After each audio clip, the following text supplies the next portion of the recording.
Welcome to the Besties with Breasties podcast. Sarah Hall here. I am a certified health and wellness coach, athletic trainer, mom, and breast cancer survivor. I help women overcome their own mind drama to make mind shifts that open up the possibility for their most empowered and energetic life.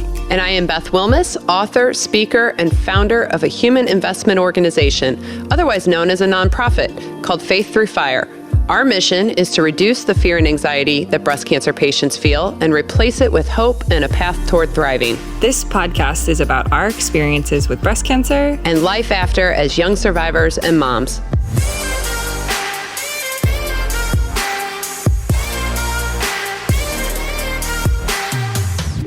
All right, so Sarah, you have a very special guest today. Yes. It feels like kindergarten show and tell. Oh, it does? That's funny.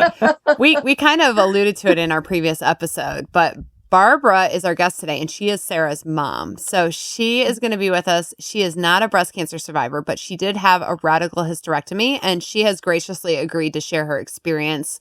She had the procedure at the age of 32, I believe just 2 months after having your brother, right, Sarah? Right, yeah. So this was back in 1990, right, Mom?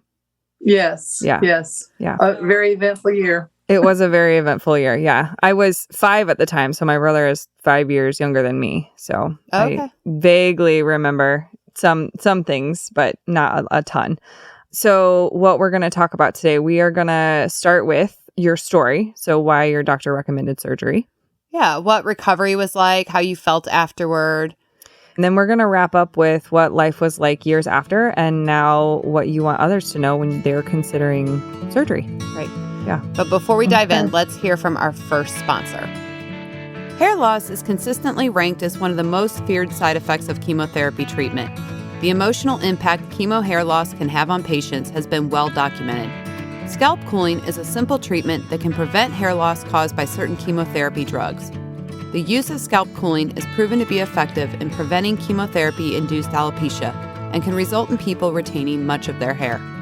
Paxman is the global leader in scalp cooling.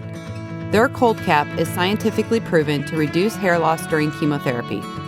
If you are facing cancer treatment and concerned about losing your hair, ask your provider about scalp cooling and visit our website at www.coldcap.com. Okay, so Barbara, Mom.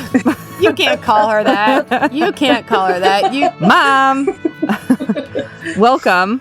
Thanks for coming on here. I really appreciate this. Thank you for having me. Yeah. I want to dive in and we can start off with just talking about, why your doctor recommended this surgery right after you had had my brother, just 2 months after you had your second child.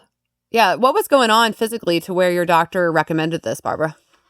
Well, we've got to go back further than that. We've got to go back to 1983 when Sarah's dad and I were dating, and it was getting pretty serious. And I was having so much trouble with my monthly periods. I mean, to the point of 1 week of the month, I was spending pretty much every waking moment in the bathroom. Mm. And when I felt that things were going to progress with Gilbert, and I wanted to get some things taken care of before I even considered, becoming a man and wife, I made an appointment with the doctor to go in and see about it. And I did not have the best doctor. I will say that right off the bat. And when he was doing an exam, of course, you're laying on your back and your legs are up and not vulnerable at all. No. And he's going, uh-oh.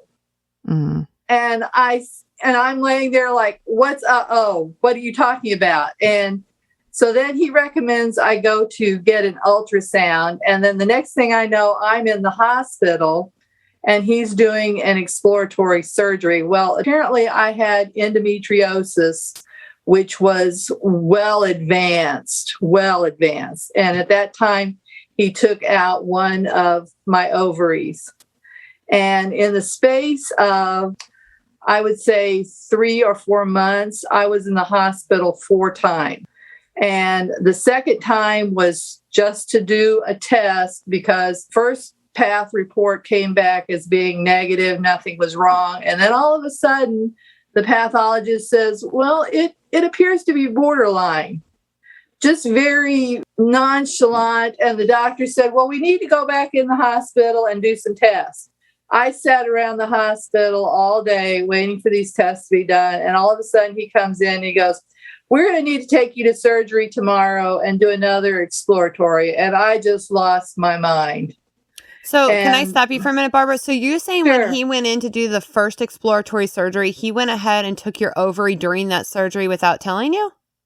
Well, were you awake? I was out. I was not, did not.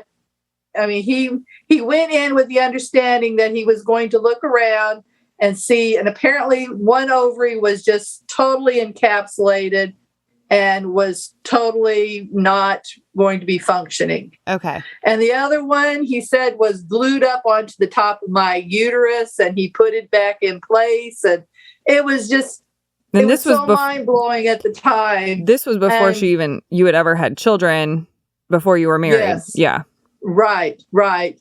And so I was looking at that possibility of that kind of a radical kind of thing for the second hospitalization, and I just lost my mind. And fortunately, Sarah's dad came in and he said, we need to get a second opinion on this. We cannot go forward like this.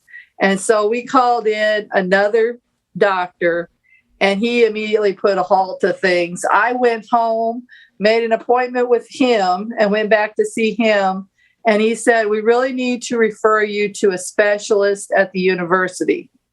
And so I took a friend of ours who was a professor in the nursing department with me to get some kind of an intelligent question and answer with the doctor. And she went in, the doctor sat down with me and said, we really need to do this to just kind of see that everything is okay and see what the heck the pathologist is seeing and take some more samples and things like that. And I felt a lot better with that. Mm. And so I went into the university. They did the whole exploratory. They put things back where they were supposed to be and cleaned everything up. And at the time, I didn't know it, but he came out of the operating room and told my mother, he said, if it hadn't been the fact that she was so adamant to have children, we would have done a total hysterectomy on her at that time. Wow. That was in 83. And this was the second. Whew, you guys, I was almost not here. That was the second doctor that said that, right? That was the specialist at the university. Yeah. So that would have been the third one. So you were already at this point for that second surgery, you were already missing one ovary, right? So you only had the opportunity to have children with one ovary. Right. Okay. Wow. That's amazing that you and your brother. Yeah.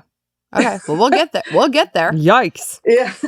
So he told us, he said, you all get married, have your kids as quick as you can, and then we need to revisit this in the future. And my fourth hospital visit was the day after I left the hospital. I started throwing up because they would not feed me anything before I left the hospital.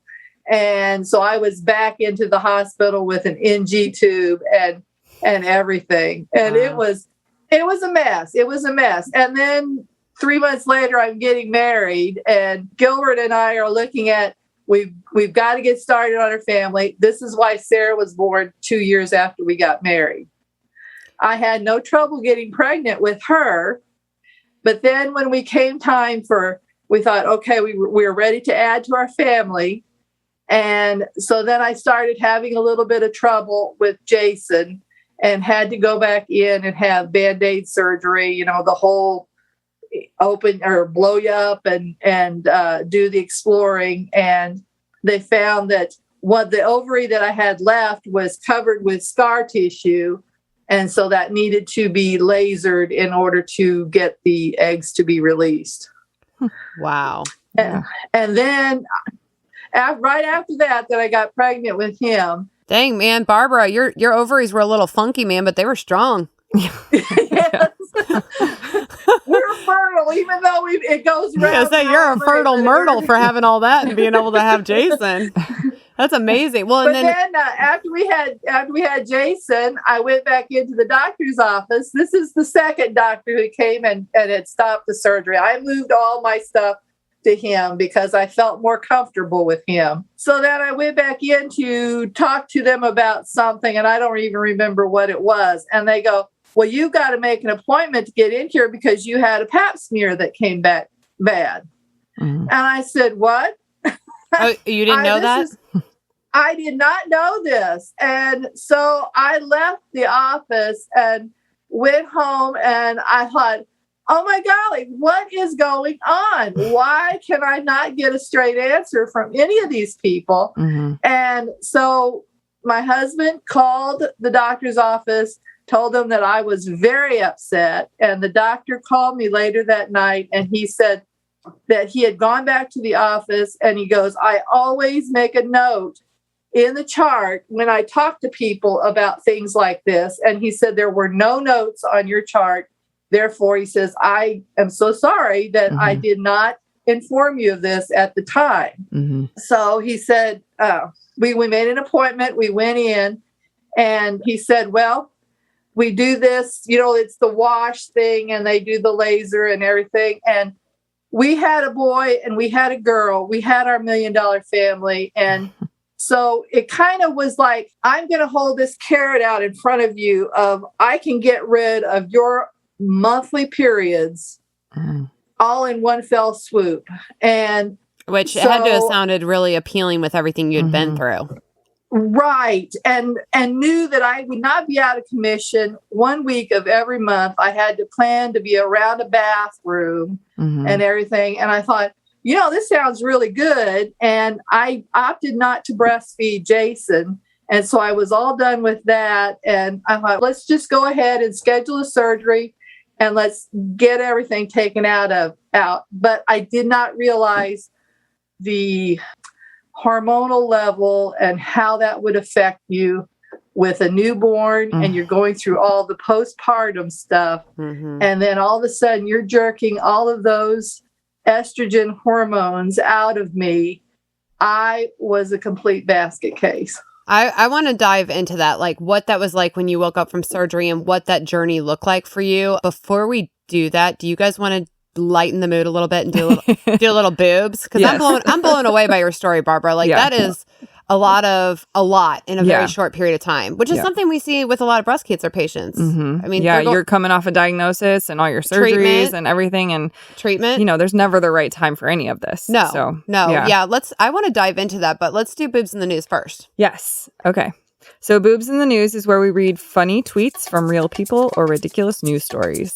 Boobs in the news. Boobs in the news. Boobs in the news. Okay, here we go. Hit me. All right. This is another, so it's titled Another Lost Temper at Walmart. Like this happens all the time. I don't lose my temper at Walmart where I go to People Watch. No. I was going to say the people of Walmart is a thing. So this time it's from a former employee. A 32-year-old guy named Lacey was fired from a Walmart in North Carolina. He got so mad that when he left, he drove his Volkswagen Passat. So that's like a pretty small car. Yeah, it's like a packed car. Yeah. Straight through the front door of the store. And then he must not have been hitting too terribly much, because once he was inside, he just kept driving up and down the aisles. Stop it. Luckily, no one was hurt, but the store was trashed. And Lacey got arrested on several felony charges, obviously. You think? He's like the, what's the service where they go grocery shopping for you? He's just making it more efficient. Like an Instacart? Instacart, yeah. So we're just going to go out on a limb here and say this guy doesn't need to do an exit interview. I was just going to say, yeah. I want to know what his personnel file looked like before this happened. I want to see all the times they had to talk to Lacey about his behavior. Yeah. How many times he reamed a customer. My guess is he's not a banner employee. Clearly not. Clearly not. I will say this about Walmart, since, because there's that whole people of Walmart, where people make fun of how people look in Walmart. And I'm a Walmart shopper. I like Walmart. I've got a very specific strategy when I grocery shop. I do Aldi's, Walmart, and then my premium stuff. But Did you see that TikTok the other day where the people broke out in the Star Spangled Banner in Walmart? Mm-mm. It was like a TikTok. The employees? All of the patrons, all of the customers. Wow. So somebody started the Star Spangled Banner and everybody joins in. And the guy that posted it to TikTok, his handle is Raised Right. Mm-hmm. But it's like the coolest that is pretty thing cool. because everybody in Walmart just stops what they're doing, puts their hand over their heart, and starts singing the Star Spangled Banner. I just got chills. It was really good. That's kind of cool. So, yes, we have the people of Walmart and we have people like Lacey, but then it's all about the lens through which you look at things. That's right. Exactly. That's right. Walmart's got their positives too. So the boob is definitely Lacey, and good for you, Walmart, for getting rid of him. Yeah. Even though he was not willing to go. He did not go quietly. He did not go quietly. Yeah. Sorry about your store. Right. Bibs in the news. Bibs in the news. Bibs in the news. All right. And we are back. So let's talk about, you had said the rug kind of got ripped out from underneath you after surgery. So let's talk about what it was like right after you woke up. Like, what was your recovery like in that first couple weeks? Well, I was very fortunate at the time that we had insurance that would allow me to stay at the hospital, which with a 2-month-old child, if I'd have come home, it would have been even worse. But as it was, Gilbert was able to take off and he was able to be home with Jason. And I more or less kind of stewed my own juices at the hospital. After the surgery was done, I was fine. Mm-hmm. It was like 2 days later, I woke up and I just started crying and I could not stop. Mm-hmm. And I called my mother at work, and she goes, grandma. Yes. Have you talked to your husband? And I said, what? And so then I immediately started crying more because I knew something bad was going to happen. Mm-hmm. And so I called Gilbert and he goes, well, the car died on the way from your mother's house to our house. And I had to get a tow truck. And just immediately, I just lost it. And the doctor, my fabulous doctor, came in and he's like, he knew what was happening. He knew that I was having a complete crash as far as the hormones were going. So if he knew that could have potentially happened, and if he walked in with the awareness that he knew what was going on, did he warn you that would happen? No, nobody ever said you are going to hit a wall. Mm. I just went into that surgery with the expectation that I was losing my monthly periods, and that's all I was looking at. Mm-hmm. Yeah. One of the nurses did talk to me about, she said, don't do the hormone pills. You want to do the patches because it levels out the levels. But at that time, I really wasn't concerned about that. It was mainly the periods. I just wanted to get rid of that monthly headache. Yeah. When you have something that is so difficult that you're battling with every single month and somebody dangles a carrot like that, we can get rid of that. It can be really enticing. So hormone replacement therapy was kind of what they came to you with? Like, this is what's going to help even you out and get you back to normal? Was that the idea? The doctor, being a man, too, I guess is another kind of a drawback on him. And not to say anything about men and all and their understanding. He prescribed the pills. But what I found was that the pills gave me such highs and lows. Mm-hmm. I would be high one minute and the next minute I'd be low. Mm-hmm. And the night that I sent the mixing bowl across the kitchen floor and went to my room and shut the door and wouldn't let anybody come in, I thought, I've got to do something. This is not going to work out. Mm-hmm. And I'm trying to imagine just going through that emotional turmoil yourself and just grieving that whole process for you, what you've lost. And at the same time, you have young kids, a 5-year-old and an infant, newly married. And I just know for myself, when I went through breast cancer with having kids all under the age of 6, 3 of them, it was so heartbreaking to me that I had to go through something like this when they were so little. Mm-hmm. They deserved a mom that was present. They deserved a mom that was healthy. They deserved a mom that was enjoying their time with them. Mm-hmm. And when you're in turmoil like that, physically or emotionally, you're barely treading water yourself. And I think it's really heartbreaking as a mom to know you're not at your best and then that is, impacting your kids whether you like it or not. I've noticed that when I scroll back and look at pictures of even like Henley, I look at pictures and I'm like, oh, that was the day of my first chemo. Like, oh, that was like, you connect it to. It makes me very sad. It makes me sad, but you know what? And this is where I'm, obviously your struggle became something that I took to heart, Mom, because when you shared with me like what the first year was like for you and Jason and your relationship and how that affected you guys, I was like really present to the fact that I told myself like I have got to be a mom and I've got to be present for Henley to be like to remember not that this year was about that, but that this year is also very much about her first year of life. And I want to remember, I don't remember her first word. I was trying to remember the other day, like, what was her first word? And when did she start walking? Like, I don't know. Those are things that you try to remember about your kids, especially, Yeah, when you're not battling a life-threatening illness or when you're not debilitating. I remember a lot of that for Piper because she was like it. But that's my point. It's like, yeah, and at that time you were healthy, but when you're battling like emotional fallout and you can barely function, I mean, of course, like that's going to take a back seat. I think as an adult, the best thing about being a parent for me is the grace it gives me for my own parents. Because you really recognize, like, once you've gone through your own trials, like how difficult it is to raise other human beings when you're struggling. Totally. So, like, I just think it's a really interesting dynamic. We deal with, I mean, most of these women who are being referred to hysterectomies that are breast cancer patients are under the age of 40. Yeah. Or 45. Yeah. And so they're raising kids in most of these circumstances. Right. So what I want young moms who are going through this right now to realize is that you got to give yourself a little bit of grace because I know, like, for me in particular, it was hard for me to be around my kids when I was going through treatment. They were a reminder of everything I stood to lose and the pieces of myself that I was losing. And when I look back at pictures of them really little, I feel really sad because those are my after breast cancer. You know what I mean? Like there's the before breast cancer pictures where everybody's happy and naively blissful. And then there's after where I've just drastically changed their lives, not intentionally, but it happened. And I just want moms to hear this, that if you're going through this emotional fallout, whether it be from hysterectomy or just regular treatment, the other side of the coin, because when I was growing up, it wasn't hormonal in this way, but my mom struggled with depression for a period of time that impacted us as kids. I will say that the flip side to that is that I am a very resilient person. And I think that comes from that adversity.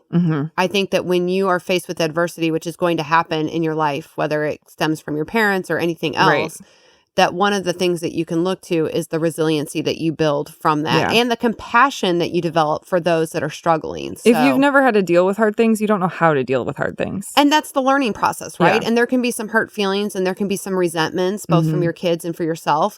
And that's part of the process. But there are good things that come out of hard situations. And it's all within the lens that you look through. Here we go. Sarah. We're taking that full circle with the Walmart reference. That's right. That's right. That's right. Yeah, that's interesting. Though. And if I would give any advice to anybody that's facing any kind of learn all about, I know Sarah did a lot of research before she did anything with her cancer treatment and all. I should have done that. I should have asked more questions. But at that point in time, you always just trusted your doctors. And I just don't think my doctor had all the information that he needed to be able to advise. Well, we say that all the time on the podcast is that you have to be your own advocate. You put your medical trust into the doctors for sure. Like you hired them, like you sought them out, but you do have to be an advocate for your own body. Right. And perhaps, I mean, Barbara, it sounds like you had a pretty severe case of endometriosis. I mean, it seemed pretty severe. So you may have made the same choice regardless. But perhaps you would have been more prepared and maybe could have put some supports in place or a plan in place to help you. And I think that's what we really want women to know is that you may choose to move forward with this because of various reasons, but we want you to have the support you deserve. Yeah. How long did you feel you struggled emotionally, or do you still?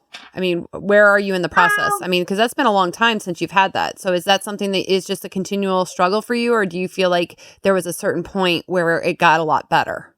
Well, after I sent the mixing bowl across the floor, I went to the doctor and I said, I can't do these pills anymore. And one of his nurses had told me about the estrogen patches. And she said the patches work so much better in leveling out the amount of estrogen you get. And so I said, I want to try those. Well, he didn't recommend that because they were so much more expensive. And I said, right now, the expense does not bother me. I said, I've just got to have something that's going to level out the highs and lows. Yeah. And so we tried that. And I feel like that was a real turning point because I did not feel like, okay, in the morning, I'm really high and everything is wonderful. And then at night being like, golly, I just can't live. They leveled everything out. I could sleep. I could make it through the day and things like that, which was really great. And Jason was probably, I don't remember. He was probably 3 or 4 by that time when we finally switched over to the patches. Oh, so that was years. Yeah, but I don't think that's unusual. Like my mom's depression, like when I think about like how long she struggled before she finally kind of really felt like she moved on from it was like, I mean, 5+ years. Wow. And I could see how that could happen because I only struggled for a couple months and that felt like the longest time of my life. But I think that's why we're so passionate. We're so passionate about telling women, if you're struggling, if you're suffering, do not do it alone and do not suffer in silence. Mm-hmm. Do not do this for years and years and years. My mom didn't know what it was. Mm-hmm. Nobody had talked to her about, she thinks she had a touch of postpartum and then her dad died and it really spiraled her out. Yeah. Nobody was talking about those things back then. And I would argue probably that it was the same thing for you, Barbara. Like, I doubt that doctors were in the habit of talking to their patients about their hormones, their sex lives, and their mental health. No, nobody ever said anything about it. Nobody said you're going to be very emotional after you have this surgery, or you're going to. But it was emotional plus 10. I mean, it was the crying and just crying because of there's nothing you're crying about. You just start and you just can't stop. I was going to say, when you're doing that, you recognize that it's not normal, right? You're sitting there going, this is not okay. Something's wrong. Yes. Did they ever send you or recommend a counselor or a therapist? No, nobody ever did anything. I mean, I had to pretty much work it out on my own. I don't think, especially back then. The 80s? Yeah. Yeah, no, people, so I've never spoken to anybody that's dealt with any mental health issues in the 80s that got referred to proper care. It's so wild to think of how much has changed in 30 years. In a lot of ways, but then in other ways, I mean, I'm shocked at how little we have changed.